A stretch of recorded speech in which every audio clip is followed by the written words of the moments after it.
আসসালামু আলাইকুম। আজকের ভিডিওটিতে শেয়ার করব হাজি হিজাব তৈরি করার সবথেকে সহজ পদ্ধতি। তো আমি এই হিজাবটিতে কিন্তু সামনের দিকটি ছোট আর পেছনের দিকটি একটু বড় রেখেছি। তো আমার কাছে অনেক বেশি রিকোয়েস্ট ছিল এই স্টাইলের হিজাব তৈরি করে দেখানোর জন্য। তো এত সহজ করে আমি এই ভিডিওটিতে কাটিং এবং সেলাই আপনাদের সঙ্গে শেয়ার করেছি। আপনি যদি সেলাইয়ের কাজে একদম নতুনও হয়ে থাকেন, লাস্ট পর্যন্ত ইনশাল্লাহ ভিডিওটি যদি দেখেন স্কিপ না করে, আপনিও কিন্তু ঘরে বসে এই হাজি হিজাবটি কাটিং এবং সেলাই করতে পারবেন নিজেদের জন্য। তো ভিডিওটি ভালো লাগলে লাইক, কমেন্ট, শেয়ার করার কথা ভুলবেন আর অবশ্যই চ্যানেলটিকে সাবস্ক্রাইব করে সাথে থাকবেন। তো আমি এখানে হাজি হিজাবটি কাটিং করার জন্য 2.5 হাত বহরের টোটাল 3 গজ পরিমাণ কাপড় নিয়েছে। তো প্রথমেই আমরা কাপড়টিকে মেলে নিব। আপনারা চাইলে 2 হাত বহরের কাপড় দিয়েও কিন্তু এই হিজাবটি তৈরি করতে পারবেন। তো আমি যেভাবে কাটিং করব সেম ভাবে আপনারা কাটিং করে নেবেন। তো কাপড়টিকে আমি সম্পূর্ণ মেলে নিয়েছি। মেলে নেওয়ার পর একটু খেয়াল করে দেখুন, এই যে পাড়ের যে অংশটি রয়েছে এটি কিন্তু আমাদের লম্বার অংশ, আর এই অংশটি হচ্ছে চওড়ার অংশ। লম্বার দিক থেকে কাপড়টিকে ভাঁজ করতে হবে। তো সামনে আপনারা কতটুকু পরিমাণ লম্বা নেবেন সে অনুযায়ী এখানে ভাঁজ করব। তো আমাদের কিন্তু এই হাজি হিজাবটি যখন কাটিং করব তখন সামনের পাটটি ছোট হবে আর পেছনের পাটটি বড় হবে। তো এখানে যেহেতু আমি 2.5 হাত বহরের কাপড় ব্যবহার করছি, তো পেছনে কিন্তু আমাদের 45 ইঞ্চি লম্বা থাকবে। আর সামনে কতটুকু, যেহেতু বহর হচ্ছে 45 ইঞ্চি, তো আমি এখানে কোনো জোড়া দিব না, 45 ইঞ্চি লম্বাই আমি এখানে পিছনে দিব। আর যদি 2 হাত বহরের কাপড় ব্যবহার করেন সেক্ষেত্রে আপনারা পেছনে জোড়া দিয়ে দিবেন, তাহলেই হবে। তো এখান থেকে ইঞ্চি টেপটিকে এভাবে ধরবো, ধরে 40 ইঞ্চি কোথায় হয় সে অনুযায়ী আমাদের কাপড়টিকে ভাঁজ করতে হবে। দেখুন এইভাবে কাপড়টিকে আমি ডাবল ভাঁজ করে নিচ্ছি। তো কাপড়টিকে কিন্তু অবশ্যই ভালো করে সেট করে নিতে হবে। তো কাপড়টিকে দেখুন আমি 40 ইঞ্চি পর্যন্ত ভাঁজ করে নিয়েছি। এখন আমরা বাদ বাকি কাপড়টুকু কাটিং করে নিব। এতটুকু অংশ দিয়ে আমরা নিকাবের পাট্টি কাটিং করব। তো কাপড়টিকে দেখুন আমি ভালো করে সেট করে নিচ্ছে। তো দেখুন আমি কাপড়টিকে মাঝখান দিয়ে ভাঁজ করে এরকম 2 পাট করে নিয়েছি, তাই না? তো এটি হচ্ছে লম্বার অংশ আর এটি হচ্ছে চওড়ার অংশ। তো যেহেতু আমি এখানে সামনে ছোট এবং পেছনে বড় দিব, এর জন্য একটু খেয়াল করে দেখুন এই যে খোলা যে পাটটি রয়েছে সেটি কিন্তু আমাদের সামনের অংশে থাকবে আর বন্ধ পাটটি আমাদের পেছনের অংশে থাকবে। তো এই বন্ধ যে অংশটি রয়েছে এই চওড়ার দিক থেকে কাপড়টিকে আমরা এরকম কোনাকুনি ভাঁজ করে নিব। দেখুন এরকম কোনাকুনি ভাঁজ করে নিচ্ছি, ঠিক আছে? তো এখন ইঞ্চি টেপটি কিভাবে ধরতে হবে, ধরে আমরা পেছনের লম্বার মাপটি নিব, ঠিক আছে? তো পেছন পাটের লম্বা নিচ্ছে আমি এখানে 44 ইঞ্চি পরিমাণ। কাপড়ের বহর যতটুকু আছে সবটুকু বহরের লম্বায় আমি এখানে নিয়ে নিচ্ছে। তো পুরো রাউন্ডে আমরা 44 ইঞ্চিতে মার্কিং করব। তো সেলাই সহকারে কিন্তু আমি 44 ইঞ্চিতে মার্কিং করে নিয়েছি। এখন আমাদের এইভাবে মার্কিং গুলো মিলিয়ে নিতে হবে। তো যদি আপনাদের পেছনের সাইডে জোড়া পড়ে সেক্ষেত্রে সাইড থেকে যে কাপড় বের হবে সেই কাপড়টুকু আপনারা এই সাইডে এনে জোড়ার অংশটি পূরণ করে দিবেন, ঠিক আছে? এখন আমাদের মার্কিং অনুযায়ী কাটিং করে নিতে হবে। টুকরো কাপড় দিয়ে আমরা ক্যাপের অংশটি কাটিং করব। তো দেখুন আমি কাটিং করে নিয়েছি। এখন আমাদের এই কাপড়টিকে এরকম করে মেলে নিতে হবে। দেখুন এভাবে মেলে নিব। মেলে নেওয়ার পর সামনে কিন্তু এরকম ছোট হয়ে আছে আর এই অংশটুকু কিছুটা বাঁকা হয়ে আছে। এই যে এতটুকু অংশ আমাদের রাউন্ড করে দিতে হবে শুধু। তো দেখুন সামনে কিন্তু 40 ইঞ্চি আছে আর পেছনে কিন্তু আমাদের 44 ইঞ্চি লম্বা আছে, ঠিক আছে? আর এইভাবে যদি আপনারা কাটিং করেন তাহলে কিন্তু আপনাদের শেপটি সুন্দর আসবে আর পারফেক্ট ভাবে কাটিং হবে এই হিজাবের পাটটি। তো কাপড়টিকে আমি ভালো করে সেট করে রাখছি। রাখার পর একটু খেয়াল করে দেখুন খোলা অংশে আমাদের একটি মার্কিং করতে হবে। তো খোলা যে অংশটি রয়েছে সেটি কিন্তু আমাদের সামনের পাটে সেট হবে, তাই না? তো এখান থেকে ইঞ্চি টেপটিকে এভাবে ধরবো আর 6.5 ইঞ্চিতে এখানে একটি মার্কিং করব। তো এটি হচ্ছে হিজাবের মিডল পয়েন্ট। মিডল পয়েন্টও আমরা ছোট্ট করে কাট বসিয়ে দিব আর এইখানে যে 6.5 ইঞ্চিতে মার্কিং করেছি সেখানেও একটি ছোট্ট করে কাট বসিয়ে দিব।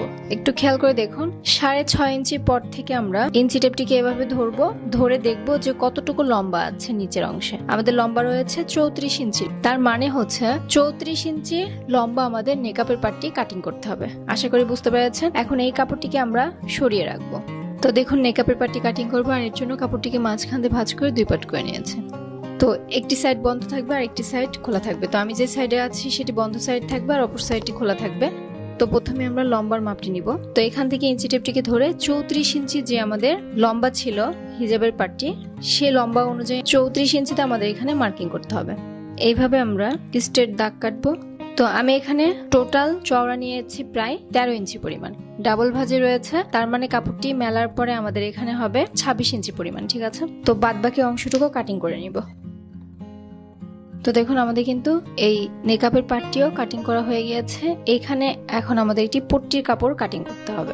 তো পট্টির কাপড়টির লম্বা হবে এখানে 13 ইঞ্চি পরিমাণ, আর চওড়া হবে এখানে 2.5 ইঞ্চি পরিমাণ। আমি কিন্তু কাপড়টিকে এক পাট করে রেখেছি।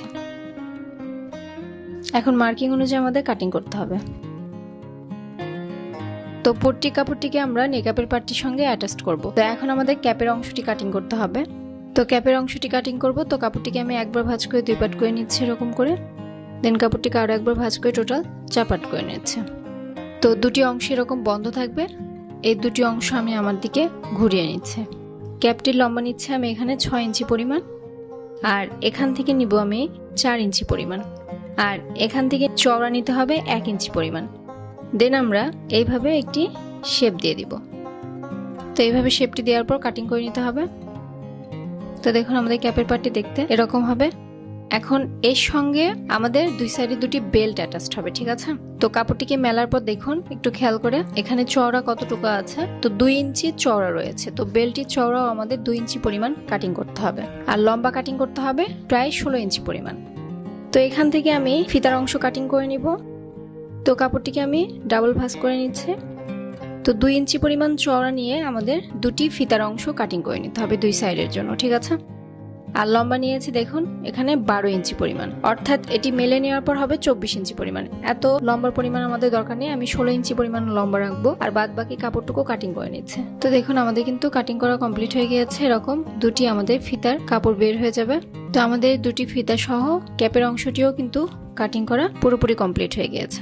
দেখুন তো ক্যাপের পার্টটিকে আমরা কিভাবে এই ফিতাটির সঙ্গে অ্যাটাচ করব দেখুন একটু খেয়াল করে। এই অংশটির সঙ্গে আমরা এইভাবে দুই সাইডে সেলাই করে দিব, ঠিক আছে? এই সাইডেও আমরা সেলাই করে দিব এবং এই সাইডেও কিন্তু আমাদের সেলাইটি করতে হবে। তো সেলাই করে আমরা আটকে দিব। তো এইভাবে আমরা ক্যাপের পার্টটি সেট করব। তো আমি আপনাদেরকে মেশিনে সেলাই করে দেখাচ্ছি। তো প্রথমে আমরা ক্যাপের অংশটি সেলাই করে নিব। তো দেখুন নিচের কাপড়টিকে আমি সোজা সাইড করে রেখেছি, আর এই ফিতার কাপড়টিকে উল্টো সাইড করে রাখতে হবে। দেন এই অংশটিও আমরা সেলাই করে নিব। তো দেখুন সেলাই করে নিয়েছি। এখন আমরা কাপড়টিকে এভাবে উল্টো সাইডে ভাঁজ করব এবং ফিতার যে অংশটি রয়েছে এই পর্যন্ত আমরা সেলাই করে আটকে দেব, ঠিক আছে? দেখুন আমি কিভাবে সেলাইটি করে নিচ্ছে।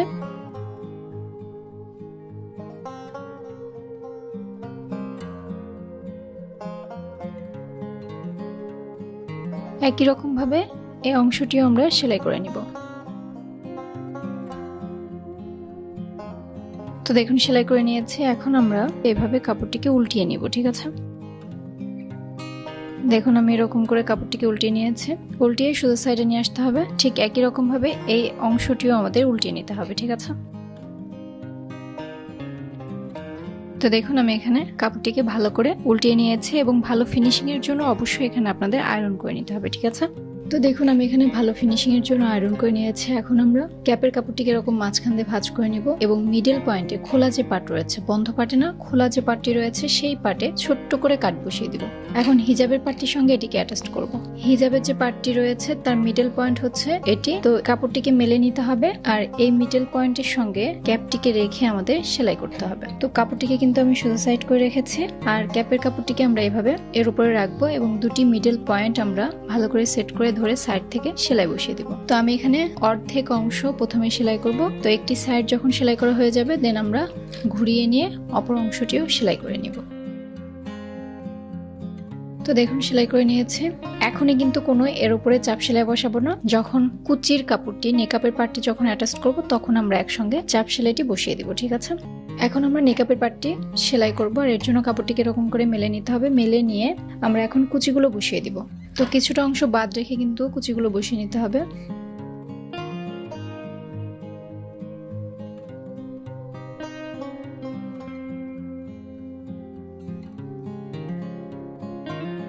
তো দেখুন আমি এখানে কুচিটি বসিয়ে নিয়েছি। এখন আমরা পট্টির কাপড়টিকে এর সঙ্গে অ্যাটাচ করব।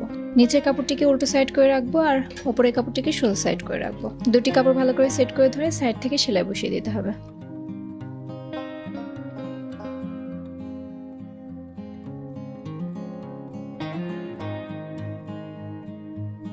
এখন কাপড়টিকে এইভাবে সোজা সাইডে নিয়ে আসতে হবে আর কাপড়টিকে এইভাবে ডাবল ভাঁজ করে এইভাবে আমাদের পট্টিটিকে জয়েন্ট করতে হবে, ঠিক আছে?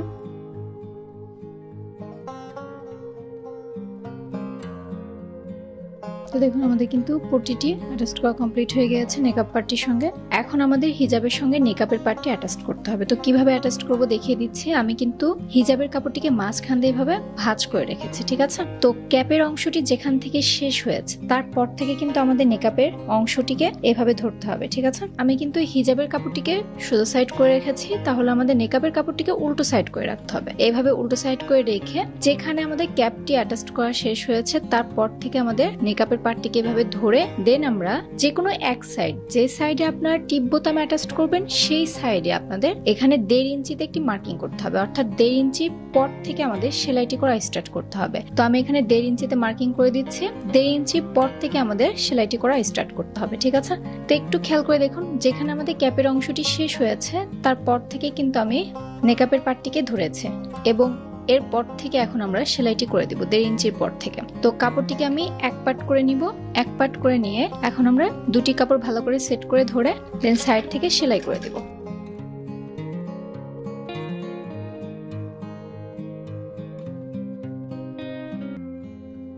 তো নেকআপের একটি সাইড কিন্তু আমাদের সেলাই করা হয়ে গেছে, তাই না। এখন আমরা নেকআপের যে পার্টটি রয়েছে আরো একটি সাইড আমাদের সেলাই করতে হবে। আর এর জন্য কি করব, নেকআপের পার্টটিকে আমরা হিজাবের যে পেছনের যে অংশটি রয়েছে পেছনের সাইড থেকে কাপড়টিকে এভাবে ঘুরিয়ে নিব, ঠিক আছে। ঘুরিয়ে নিয়ে ক্যাপের যে অংশটি আমাদের শেষ পয়েন্ট রয়েছে সেখান থেকে এটিকে সেলাই করা স্টার্ট করব। দেখুন এইভাবে ধরবো, ধরে আমরা সেলাইটি করে নিব। তো সেলাই করার সুবিধার জন্য কাপড়টিকে এভাবে ঘুরিয়ে নিয়েছি। ঘুরিয়ে নিয়ে এই সাইডটি কিন্তু কোনো 1.5 ইঞ্চি পরিমাণ ফাঁকা রাখা লাগবে না, জাস্ট ক্যাপের যে অংশটি আমাদের শেষ হয়েছে তারপর থেকে আমাদের সেলাইটি করা স্টার্ট করতে হবে।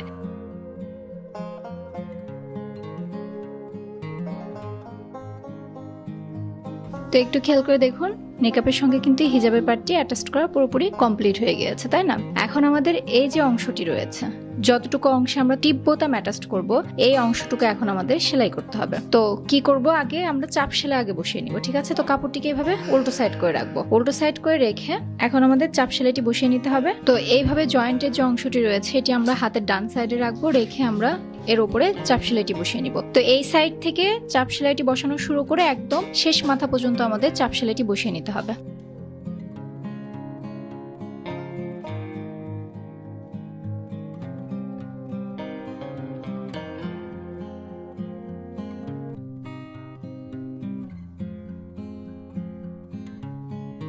তো দেখুন আমাদের কিন্তু চাপ সেলাইটি বসানো কমপ্লিট হয়ে গিয়েছে।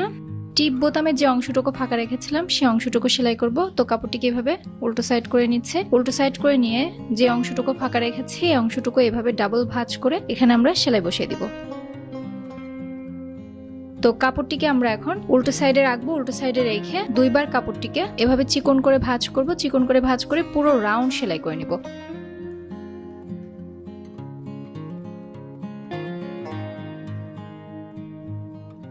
তো আমাদের নিচে ঘের অংশটি সেলাই করা পুরোপুরি কমপ্লিট হয়ে গিয়েছে। আমরা যেখানে টিপ বোতামের জন্য জায়গা খালি রেখেছিলাম সেখানে অবশ্যই একটি টিপ বোতাম আপনারা অ্যাটাচ করে নেবেন, ঠিক আছে। তো দেখুন তৈরি হয়ে গেল আমাদের হাজি হিজাবটি। তো ভিডিওটি আপনাদের কেমন লাগলো নিচে কমেন্ট করে জানাতে ভুলবেন না। আর নতুন নতুন ভিডিও দেখার জন্য অবশ্যই আমার চ্যানেলটিকে সাবস্ক্রাইব করে সাথে থাকবেন। সবাই ভালো থাকবেন, সুস্থ থাকবেন, নিরাপদে থাকবেন এবং আমার পরিবারের জন্য দোয়া করবেন। ধন্যবাদ।